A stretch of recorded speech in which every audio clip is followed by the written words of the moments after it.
Good morning student, आपका आज के वीडियो लेक्चर में स्वागत है। आज के वीडियो लेक्चर में हम प्रिंसिपल ऑफ प्लानिंग या फिर principle of civil engineering planning topic cover करेंगे। प्रिंसिपल ऑफ प्लानिंग क्या क्या होते हैं और उनका क्या मतलब है, क्या यूज़ है बिल्डिंग की प्लानिंग में, उसको हम देखेंगे इस वीडियो लेक्चर के थ्रू। तो स्टार्ट करते हैं हम प्रिंसिपल ऑफ बिल्डिंग प्लानिंग। सबसे पहले कि हमें प्लानिंग की ज़रूरत क्या है, ठीक है। तो planning is in construction is the first thing to do. तो आपको हमेशा सबसे पहले अगर आप कोई चीज़ प्लान किए बगैर स्टार्ट करोगे तो जब तक आपको डिजायर्ड आउटकम पता नहीं है तब तक आप कितना भी हार्डवर्क डाल दो, कितना भी पैसा डाल दो, कितना भी एफर्ट डाल दोगे, आपको पॉजिटिव आउटपुट नहीं मिलेगा, पॉजिटिव आउटकम नहीं मिलेगा। तो प्लानिंग हमारी बहुत ज़रूरी है, खास करके कंस्ट्रक्शन के फेज में, क्योंकि प्लानिंग से ही आप डिसाइड करते हो कि आगे क्या क्या मटेरियल की ज़रूरत है, किस किस तरह का कितना कॉस्ट लगेगा, कितना मैन पावर लगेगा, ये सारी चीज़ें, ठीक है।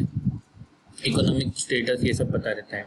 अब हमारा टारगेट क्या होता है, जो सेकंड लाइन है, proper orientation, healthy, beautiful and economical, ठीक है। तो प्रॉपर ओरिएंटेशन तो वो मीन है जिसके थ्रू हम हमारा टारगेट अचीव करते हैं। बट अगर प्रॉपर ओरिएंटेशन से भी हमको क्या चीज़ें अचीव होती हैं, हमारा मेन टारगेट क्या रहता है, हेल्थ, जो भी मेरा यूज़र है, अगर वो घर है तो रेजिडेंट, अगर वो मेरा ऑफिस है तो ऑफिस में काम करने वाले लोग, उनकी हेल्थ, ब्यूटीफुल, आपका बिल्डिंग ब्यूटीफुल दिखना चाहिए, और फाइनेंशियली इकोनॉमिकल होना चाहिए वो, ठीक है। ऐसा नहीं कि बहुत ज़्यादा आपने पैसा बचाने के चक्कर में, मतलब कि एक फैक्टर को ज़्यादा अचीव करने के चक्कर में दूसरा फैक्टर को हम कम इम्पोर्टेंस नहीं दे सकते, ठीक है। तो और दूसरा क्या एक फैक्टर है जो भी हमारी प्लानिंग को अफेक्ट करता है, वो ये है कि हमारे ओनर का स्टेटस क्या है, ठीक है, ओनर की डिमांड क्या है। डिमांड मीन्स ये ऐसे ही देख लो आप कि अगर आपका पुअर है तो वो पुअर या फिर मिडिल इनकम ग्रुप है तो वो आपसे 1 BHK घर की मांग करेगा। अगर हम रेजिडेंशियली घर की बात करें तो अगर आपका वो हाई इनकम ग्रुप का ओनर है तो आपसे बंगलों की मांग करेगा।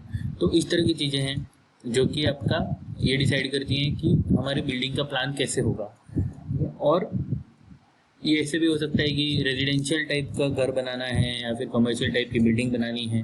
तो ये सब आ गए मेरे कि ओनर का टेस्ट क्या है, ओनर का डिमांड क्या है, उसका इकोनॉमिक स्टेटस क्या है, ये फैक्टर भी हमारे अफेक्ट करते हैं। और हमें लेकिन as a planner, as a building planner, as a civil engineer, हमें क्या चीज़ का ध्यान रखना पड़ेगा कि जो मेरी डिज़ाइन है बिल्डिंग की ऐसी होनी चाहिए कि वो सराउंडिंग के वेदर और स्ट्रक्चर के साथ में कंपेटिबल हो, ठीक है।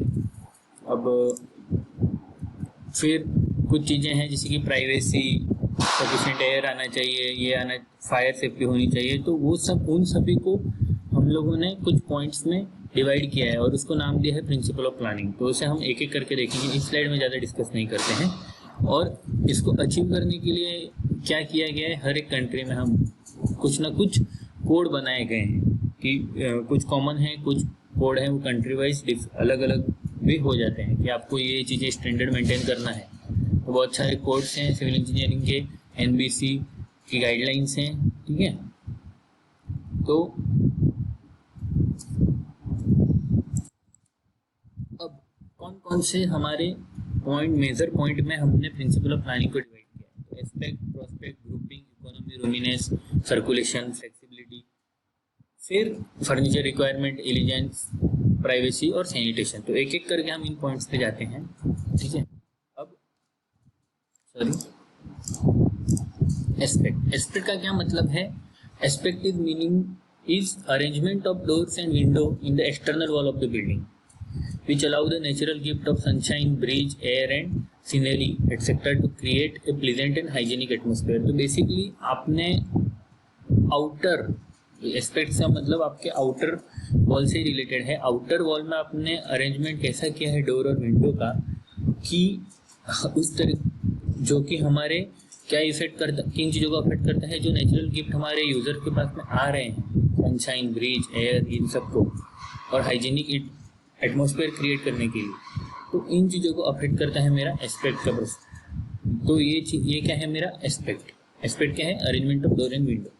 अब उसके लिए कुछ गाइडलाइंस यहाँ पे आपको जस्ट समझाने के लिए कि कैसे फिर पता चलेगा कि इसमें इतना डोर चाहिए, इसमें इतना विंडो चाहिए।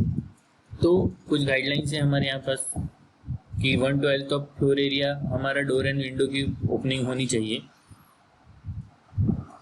कोल्ड क्लाइमेट में। ड्राई हॉट क्लाइमेट में 1/10 ऑफ टोटल फ्लोर एरिया। तो कुछ इस तरह के क्राइटेरिया हैं, उससे इस तरह के रूल हैं कोड्स में, उससे आप एस्पेक्ट वाले प्रिंसिपल को अचीव करते हो। ठीक है, फिर ये तो हो गया आउटर वॉल का।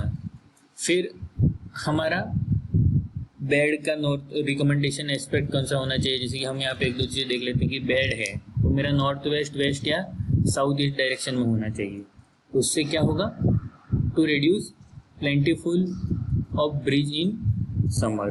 फिर जैसे कि किचन है, किचन हमारा ईस्ट में होना चाहिए, जो कि मैं आपको समझा चुका हूँ कि सुबह सुबह में जो सन रेज हैं, क्लास के दौरान बताया था आपको, वो मेरी किचन में जो भी कंटामिनेशन होता है उसको रिमूव करने के लिए नेचुरल डिसइंफेक्टेंट है। तो आपका किचन ईस्ट या नॉर्थ ईस्ट में होना चाहिए। ठीक है, तो ये चीज़ें हैं जो जिससे कि आप आउटर अरेंजमेंट को अफेक्ट करते हो और इनके थ्रू आप एस्पेक्ट का जो मेरा प्रिंसिपल ऑफ प्लानिंग है उसको अचीव करते हो।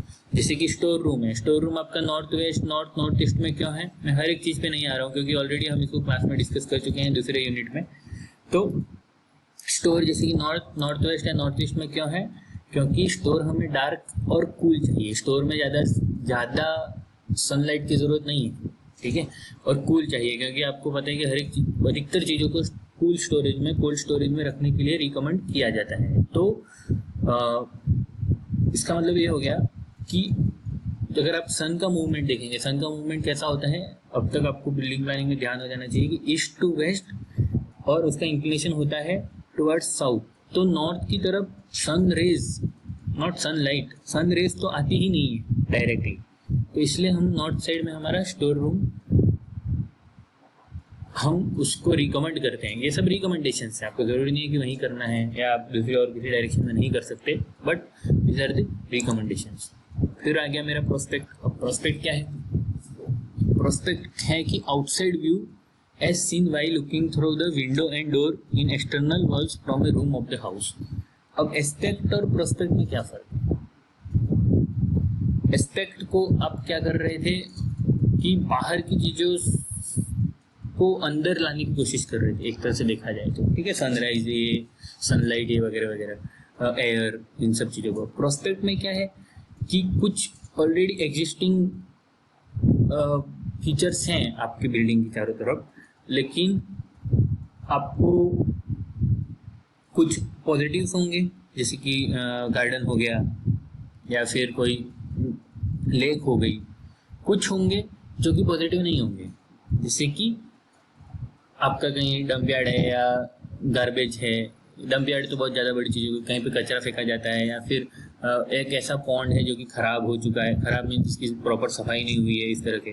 तो बेसिकली यहाँ पर प्रोस्पेक्ट को किस तरीके से देखा जाता है कि आप अंदर हो, वहाँ से बाहर देख रहे हो और बाहर की चीज़ों का क्या इफेक्ट पड़ रहा है। ठीक है, किस तरह का सीन हमें दिखाई दे रहा है। तो अगर अनप्लीजेंट व्यू है, जैसे कि आप स्केच में देखिए तो वहाँ यहाँ पर स्केच में यहाँ पे देखिए तो गार्बेज डिपो है, तो यहाँ इस पूरी वॉल पे कहीं पर भी विंडो प्रोवाइड नहीं की गई है।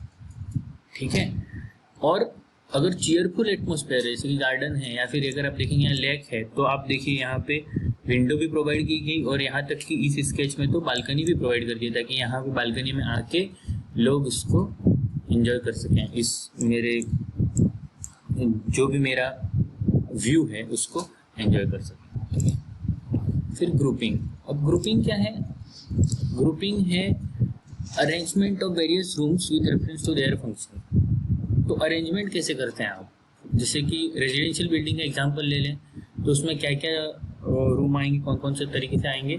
लिविंग एरिया आएगा, स्लीपिंग एरिया आएगा, सर्विस एरिया आएगा, सर्कुलेशन आएगा, और बाकी बाथरूम ये वो, कहीं स्टडी रूम, कुछ कुछ घरों में, अब इंडिया की बात कर रहे हैं हम तो पूजा रूम, ये सब।